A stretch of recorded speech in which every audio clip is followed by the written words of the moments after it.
Yeah, simply ball dropping. What's up, family? K-Sap, we up! Ain't no stopping. I'm simply ball dropping like it's New Year's Eve, making you haters believe I'm the MVP. Ask Mr. V and R&B, they do all sports, whether it's on the field or the court, from the arena to the ring. What? You wanna swing? I rope a dope like the one on this boxing thing. That's a punchline. I'm the greatest of all times. Got something on your mind? Hit us up on the line for that round table talk. Ask B Hunt and Sheena and K-Sap too for their views on our dudes. Marriage Chronicles for you lovers. Oh, I'm married to the game. The championships, the only time I wanna ring. K-Sap, the man behind the mic. Check 1, 2. It ain't a rap until I say it's a rap. Just fall through, pull up the hottest pod smoking. Yeah, I got you open. This freestyle brought to you by James Ford. Paid promotion. Yeah, simply ball dropping. You know what time it is. Pull up, chop it up with your family, man. K-Sap, what up?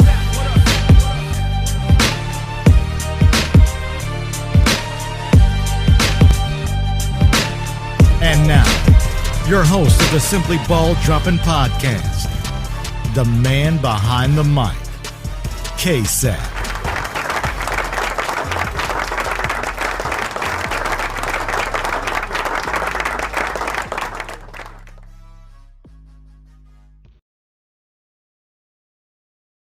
This episode is sponsored by True Choice Insurance. Here at True Choice, we take a different philosophy when it comes to providing you with your insurance options. We emphasize the value of the products we offer, instead of playing on the fear of you not being protected in your time of need. True Choice is affiliated with more than 60 insurance companies. This makes us one of the most independent agencies in the state of Texas. Please visit TrueChoiceInsurance.com for all your insurance needs. Yo, welcome to another episode of the Simply Ball Dropping Podcast. I'm the host and the man behind the mic, K-Sap. I want to thank everybody for tuning in, man. I want to thank everybody for supporting me. And like I always say, once you see the video, give it a thumbs up. It only helps the channel grow. Like I said, we don't only do sports, man. We do a Simply Ball Dropping Roundtable Talk. We do a Simply Ball Dropping Marriage Chronicles Roundtable Talk. That consists of hot topics, me and my panel of guests and my co-hosts, and we just lay it all out there. We give our side of stories and takes on hot topics that are going on in the world. Also, me and my wife, we do a Marriage Chronicles. The Marriage Chronicles consist of couples coming onto the show, married couples, couples that have been married for 5 years, 10 years, 15 years, 20 years.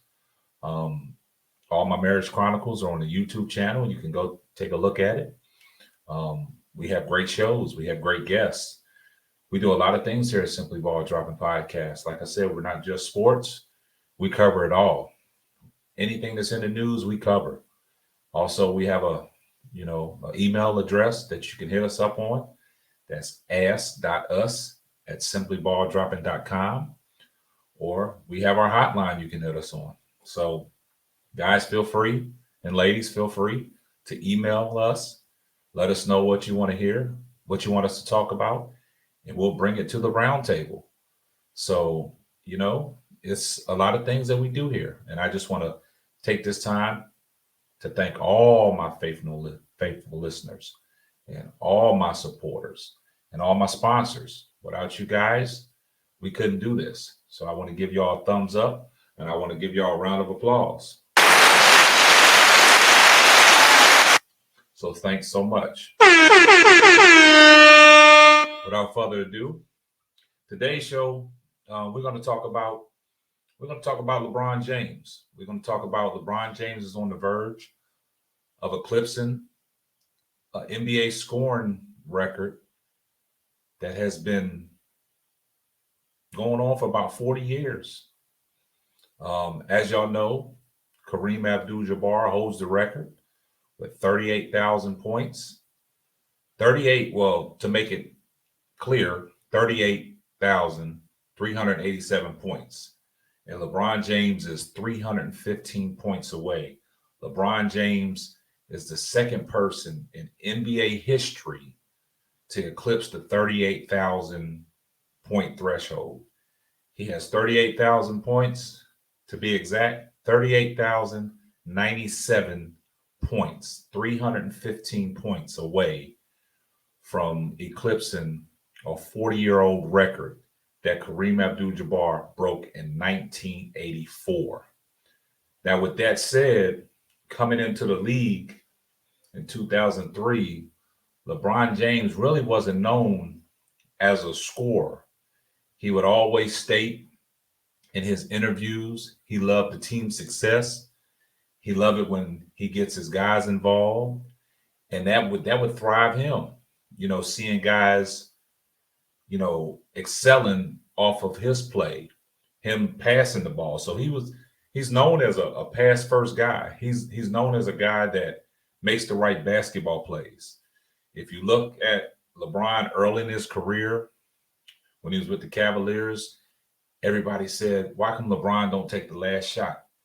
LeBron always said he tries to make the right basketball play to set his team up to succeed in moments when it comes down to the game on the line. So this notion of comparing LeBron to Mike, LeBron to Kobe, we got to stop that. We just got to appreciate greatness. LeBron is his own type of player. I don't think he emulates none of them guys. I don't think he has no Kobe in him, and he don't have no Mike in him. LeBron is combined with the athleticism of a Jordan.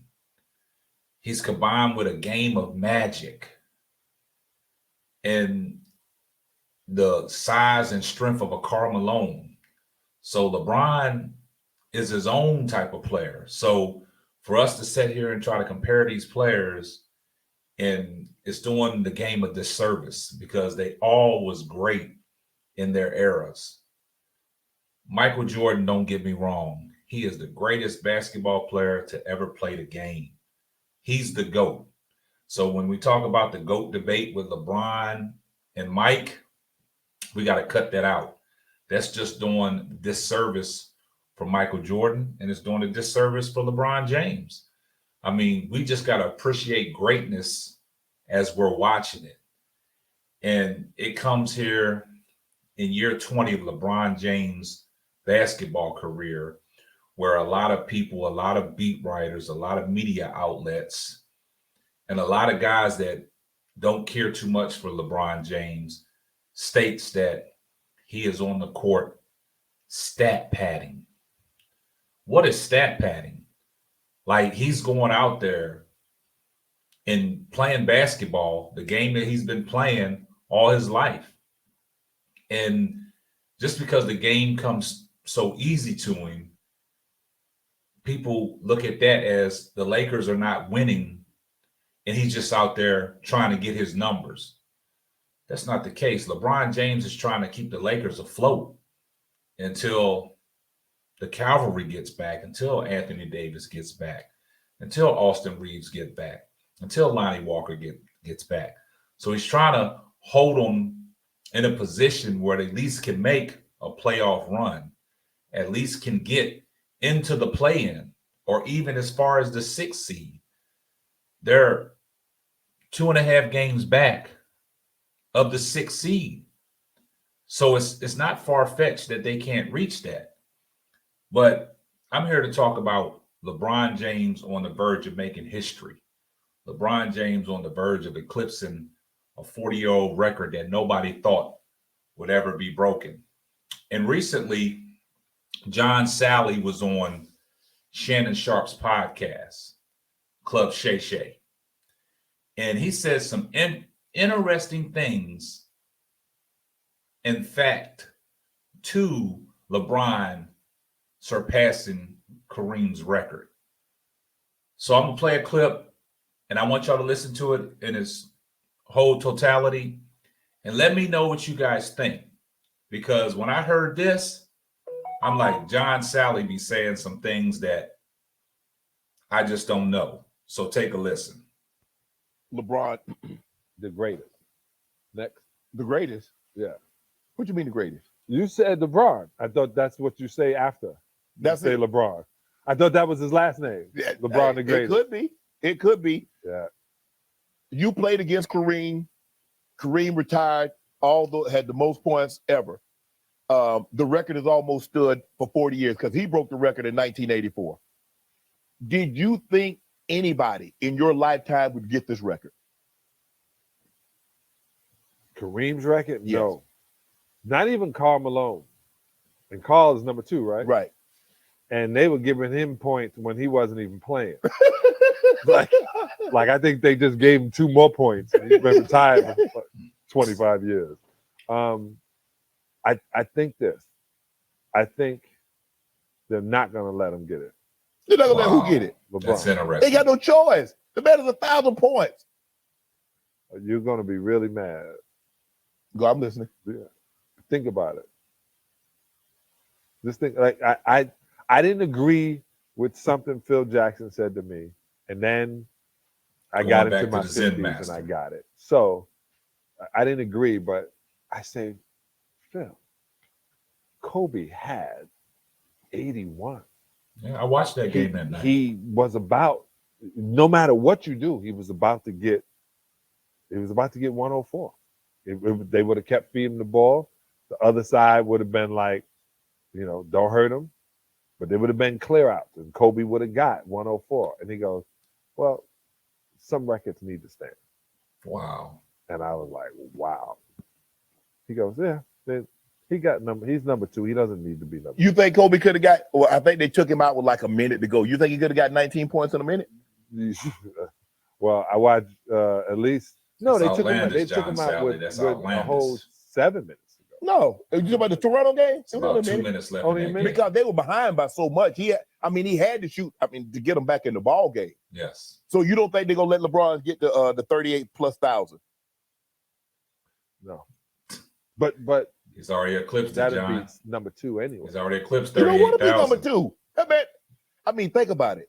18 straight years of 25 plus points or more. You're probably never going to see that again, Sal. Kareem. Kareem was on fumes the last couple of years. Stop it. Hey, let me tell you, I don't know. Kareem averaged 10 points. And they were well deserved, but let me tell you something. Kareem was hard, boy. Yeah, but for LeBron, he plays, the big. Normally bigs play a long period of time. Because guess what? You get the rebound, Come on, you pass John it out. Sally. They wait for you to He get didn't down a the lot of court. rebounds. Kareem would go down to the block. He would give Magic the hand, the left or the right. Magic would feed him. He turn around and throw the sky hook. Yeah, and they did that 12 times a game. The rest of them, Kareem had to go get off the rack. Right. Like that's what he would say. Right. I'm gonna give it to you like this, 3 times a quarter. Right. Then we're gonna run it 3 times. Magic John knew exactly Sally's where off on everybody this was one. being. He's way off. I don't think they would give it to him. I think, and I listened to you when you championed LeBron. I take my hat off to you. And I had to tell him. Yeah, Shannon Sharp do be bigging up LeBron. I don't know. Like, I have like really lines bigging for him him up. a whole bunch of stuff, but like I respect it though. He looked at me funny. But anyway, I told him, I said, I thought Carmelo should have been the number 1 pick, and I had to apologize. I was like, I was 100% wrong. Man, so you guys tell me what y'all think about that, man. Y'all listen to the whole spiel that, John Sally said on Club Shay Shay's podcast. He's way off, man. Why wouldn't you think the NBA would not let LeBron break that record? That has nothing to do with the NBA letting LeBron break that record. For a guy that came into the league, an 18-year-old kid coming into the league, nobody ever thought that LeBron would be in this position to even be close to breaking this record. They never looked at LeBron as a scoring guy. It was the likes of a Carmelo Anthony, likes of a Kevin Durant. It was people of that stature, but they never thought LeBron would be the guy in this position. When you think about LeBron James, probably the 1A of passing the basketball in NBA history. The way he sees the floor, him and Magic's passes are off the chain. So for a guy that came into the league known as a pass first guy, but is in position to break the NBA scoring record that has been set in 1984 and he's on the verge of breaking that, only 315 points away.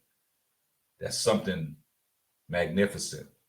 And this notion for some of these beat writers like Skip Bayless always saying that LeBron is out there patenting his stats, certain games that LeBron don't need to be in there, but he's still in there trying to get points, rebounds, and assists. But it's okay when somebody else does it. But when LeBron does it, it's a problem. If you notice the way the Lakers been playing these last 2 years on the ability to not close out games, LeBron has to be in there. And every point that LeBron gets, it's accounted for. They need them points. It's unfortunate LeBron got to do majority of the carrying of the team. It's just in his nature, man. It's just the way he plays basketball. I mean, things come to LeBron easy than others, but late in his career, LeBron still is scoring, but his scoring is not really that much impactful the way it was when he played in Cleveland.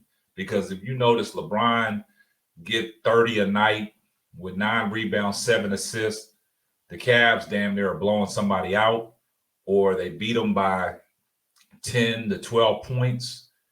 But all the games that LeBron this year has scored, like the 47-point game he scored on his birthday in Atlanta, the Lakers needed all 47 of them points for them to win the game.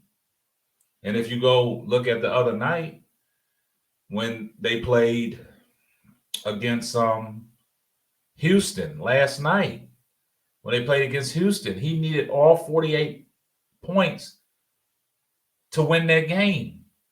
And then for the fact of Skip Bayless saying that, he did it against a team that has lost 11 and 12 straight. It doesn't matter. When LeBron does it against teams that they're supposed to beat and they have the bad records, it's a problem. Everybody has a problem with that. Like, he did it against a team that's losing. But when you got the likes of a Luka Doncic, getting a 60-point triple-double against the New York Knicks, which was in a funk, was on a losing streak coming into that game against the Mavericks. Everybody praises that. Oh, look what Luka did. Luka did this. Luka did that. When the Joker puts up big numbers against the same Houston team that LeBron put the big numbers up, the Joker's the best big man in the NBA. But when LeBron does it, it gets looked at different. It's like we got to start appreciating greatness as we're watching it, as we witness it. I take y'all back to the late, great Kobe Bryant. I was never really a big Kobe Bryant fan, but you had to appreciate the body of work that Kobe displayed on that basketball court. I never undermined anything that Kobe did on the basketball court. He was just not one of the guys that I rooted for. But I could never knock his skills and his display of basketball and his killer mentality and the way he used to go on scoring benches. It was great to watch. And I was just, appreciating greatness from afar. And that's what we got to start doing with some of these guys with the likes of LeBron James. You can't appreciate a lot of things that LeBron James have done in the NBA and just downplay and undermine everything that he's doing. Anytime that the Lakers win and LeBron puts up big numbers, it's the likes of Skip Bayless's where they undermine everything that LeBron does in a victory. And that's why him and Shannon go back and forth when it comes to LeBron. Shannon is one of the biggest LeBron fans ever. And him and Nick Wright, they sometimes they say some outlandish stuff, but sometimes they give the meats with the potatoes. They give the facts. And a lot of people can't accept that. Just like recently, Michael Rappaport was on Undisputed with Skip and Shannon. and Michael Rappaport comes on there. Shannon gives his soliloquy, and he says that, you know, the Lakers are going to be the first team since the play-in was invented to come out of the play-in and win the NBA championship. And then Michael Rappaport tells Shannon Sharp, you're delusional. He started going on his spiel, saying things about LeBron. Oh, yeah, he's playing great. He's playing good ball. He's out there stat padding. Like, what do you mean he's patenting his stats? Like, I don't understand how you guys can come out and say that LeBron James is patenting his stats. I don't understand that. It baffles me, man. He's going out there playing basketball, and every stat that he gets, all the numbers that he's getting, the points, the rebounds and assists, they're warranted. He needs that. So I don't understand. Y'all got to give somebody in the comments or somebody listening to this podcast right now, y'all chime in and y'all tell me, what do you call stat padding? LeBron is not out there stat padding. He made it abundantly clear when they lost to the Miami Heat that he is not trying to waste, you know, his talent and his basketball savvy and his basketball IQ in not winning games. Now, if LeBron was about stat padding, you go back to last year. LeBron set out the last 7 to 8 games for the Lakers. He could have stayed in and played, and by this time, the scoring record would have been, you know, done. He would have passed Kareem, but he chose not to because it wasn't going to get the Lakers into the playoffs or the play-in, which he had a chance to win the scoring title last year, but he chose to set out. So it's not all about him going out there and patting his stats. When he go out there and playing basketball, he's trying to make an impact on that basketball court and trying to make an impact with his team and trying to get wins. He's trying to hold the Lakers afloat until Anthony Davis gets back to give him an opportunity to even see the play-in or even get a good playoff positioning. If they can get up around that 6th seed, they'll be good. But if they're playing for a play-in, they, you know, anything can happen in the playoffs. We saw 2 years ago when the Lakers was playing Phoenix. And, you know, Anthony Davis went down when the Lakers was up 2-1. Anthony Davis went down at halftime, came back. You know, the Lakers lost. Phoenix went on and moved, and they went into the NBA Finals, and they lost to a Milwaukee Bucks in the championship. But this notion of, you know, LeBron James going out there, you know, scoring and, you know, people saying he's just patting his stats. He wants that record of Kareem's. But LeBron recently stated, he said he don't even know how he's going to act when he passed the scoring record. Because he said when he came into it, that was not on his mind to, you know, even think about reaching that record. He was just going out there playing basketball the way he was shown and the way he was taught, by getting all his teammates involved and getting everybody a chance to shine. LeBron makes people around him better, but later on in his career, it just don't seem that way because he's gotten older and the Lakers are not winning. So you're not seeing the benefits of LeBron making his teammates better because it's not equivalent to wins. In the Cleveland days with the guys that he played with, the surrounding pieces that he had, he made all them guys better. And if you guys really look at it, he got J.R. Smith a big contract. He got Tristan Thompson a big contract. He got Iman Shumpert a big contract. He got Kyle Korver an extension. He even got Dellavedova a contract, a big contract. Financial gain for some of these players all contributed to what LeBron James displayed on the basketball court and helped these guys secure some financial stability for their families. So for all these people that don't appreciate greatness or don't appreciate the things that LeBron does, but he's proved all his critics wrong. And the one thing I like about LeBron, he don't respond to these critics the way a lot of other athletes do. It's a lot of people that say a lot of, you know, crazy things about LeBron, but LeBron don't entertain them. he don't entertain them. He just keeps doing the things that he knows best. And, you know, kudos to LeBron James, man, for staying focused, man, for all the expectations and all the pressure that has been put on him since 2003. Once he came into the league, Sports Illustrated cover as the chosen one. He's exceeded every expectations that was thrown out there about him. Like he's a role model, has never been in trouble. His story coming into the NBA and for the 20 years that he's been in the NBA, to be on the straight and narrow, not to get in any trouble, the things that he's doing, the platform that he's built, the businesses he's built, you know, the 5 guys, the 4 guys that are around him, to give them a platform, to give them an outlet to branch off and do the things that they're doing for their families, and incorporating all the business ventures with Maverick Carter and, you know, his agent. You know, it's crazy. And he gave all them guys an opportunity, and them guys took that opportunity and ran with it. But a lot of people don't understand, man, when he's gone from the NBA and he's retired, as much as people hate him, as much as people love him, they're going to miss LeBron James. You know, LeBron James been the brink of a lot of memes, the hair loss. It's funny, but that don't bother LeBron. He keeps it in stride. He keeps moving.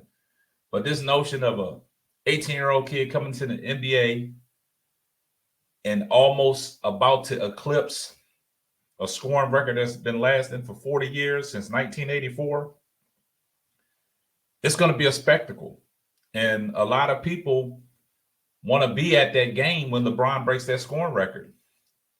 Recently, I'm not going to say recently, but months back, Draymond Green said, when it gets to that point and he knows that LeBron is going to break that scoring record, Draymond Green said he wants to be in attendance. Draymond Green said if he got a basketball game that day, he's going to attend the game that LeBron potentially is going to break the record. But for these critics and these beat writers to downplay everything that LeBron does for scoring and saying that he's stat padding, we got to get away from that, man. You know, LeBron James is one of my favorite basketball players, man. But for people that know me, you know, my favorite basketball players, I rank them one through 3. Is Michael Jordan, Allen Iverson, and LeBron James. Allen Iverson is my number 2 guy. LeBron James is my 3rd best. But at the same time, I just want to get this abundantly clear to you guys that this GOAT debate has to stop. Michael Jeffrey Jordan is hands down the best basketball player that's ever played the game. And, you know, we got to stop that. We got to stop these comparisons. Different eras, different generations. But I will say this. For everybody that thought LeBron James couldn't score the basketball, he's throwing it right in your face. Because when you think about scoring the basketball, if you can't score the basketball, how is he scoring? Like people always said, if LeBron wanted to average 40 or 50, he could. LeBron can get a bucket anytime he wants. But later on down in his career now, it's the fact that, yeah, he's shooting under 30% from three-point range, probably 3rd worst in the NBA. But look at the mid-range and the post points that LeBron has generated through the course of this year, over the last 2 years, really, where they said that, you know, he was never wanted to play down in the post. Majority of his buckets are coming from that mid-range and down in the post and layups. You look at it, because he's not shooting a high clip from three-point range. So he's getting his buckets somewhere. And this notion that LeBron, he couldn't shoot when he came into the league, which he didn't. But year 20, LeBron is still showing some athleticism that some of these guys that's been in the league 6 and 7 years don't have. Because some of the plays and some of the moves and some of the dunks and alley-oops that are LeBron are catching in year 20 at the age of 38, you'd be like, LeBron, he's not supposed to be doing that. But he's one that always tells people, as long as you keep your body intact, do the right thing, it's going to pay off for you. Basketball is going to give back to you what you put into it. He puts a lot into his body, and it's almost like a well-oiled machine. He goes out there and does everything that he has to do, to keep himself in shape. Yeah, the ankles are a little tender, but he's fighting through it. And he just keeps on ticking.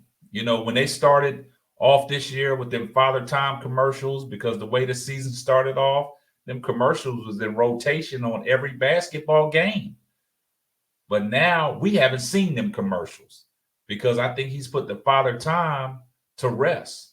Because like he said, as long as his mind stays sharp, he can play the basketball game at a high clip for another 3 to 5 years. And that's crazy. A guy that's doing this at 38. And the fact that when he turned 38, since he's turned 38, he's averaging 37, 10, and 9. On this year, in the whole totality of it, LeBron is averaging 28, 29, 8, and 7. 29, 8, and 7. Last year, he was averaging 30. So I don't think LeBron's on decline, but LeBron has put, the Lakers organization on notice that, hey, I'm not trying to waste my good years. Good years. We all have to buy in. Like he said, he knows what the front office needs to do, but that's either here nor there. But we got to start appreciating greatness, man. For the fact that LeBron James is going to break Kareem Abdul-Jabbar's scoring record that nobody thought would ever be broken, and for him to be in position to do it, that should tell you a lot. Because it was the likes of Carmelo, it was the likes of Kevin Durant, James Harden, scores like that. Yeah, they're probably the most electrifying scorers in the league, but LeBron is the most consistent scorer in the league. If you look at through his whole career, LeBron has been averaging 27, 7, and 7. He is so consistent. There's no drop off with LeBron, because I thought coming into this year, LeBron could probably just cruise and average around about 20 a game. But it's not that. So for all these beat writers out here, the Skip Baylesses of the world, the Michael Rappaports of the world, saying that LeBron is out there stat padding and things like that, just doing that to break Kareem's record and not worried about, the Lakers season, it's far-fetched. That's for the birds. So kudos to LeBron James, man. Keep doing what you're doing, man, and keep proving these doubters and haters wrong. And, continue doing what you're doing. Much blessings to you. You and your family, your kids are in the right direction. And you're just doing a great job, man. Like I said, raising the kids, keeping your kids out of trouble, you staying out of trouble, keeping your wife grounded, your mother, your daughter. It's a special thing to see, man. It's a special thing to see when your family's around, when you're playing. Just like on your birthday, your mother and your wife were sitting courtside. That was a wonderful thing to see. So, like I said, for everybody that is downplaying the things that LeBron is doing, we got to stop that. So, with that being said, I think around All-Star, before All-Star break, LeBron should eclipse that 38,387 points and come the all-time leading scorer. When Steph Curry became the all-time three-point leading scorer, it was a spectacle. I would like to see the same thing for LeBron James. So once again, that's going to wrap up another episode of the Simply Ball Dropping Podcast. I'm your host and the man behind the mic, K Sapp. And like I always say, when you come in the stream, you see these videos, make sure you like these videos. Let's get in this YouTube algorithm, and I'm going to catch you on the next one. Deuces. Thanks for listening to the Simply Ball Dropping Podcast. Be sure to subscribe, like, and share on all major platforms.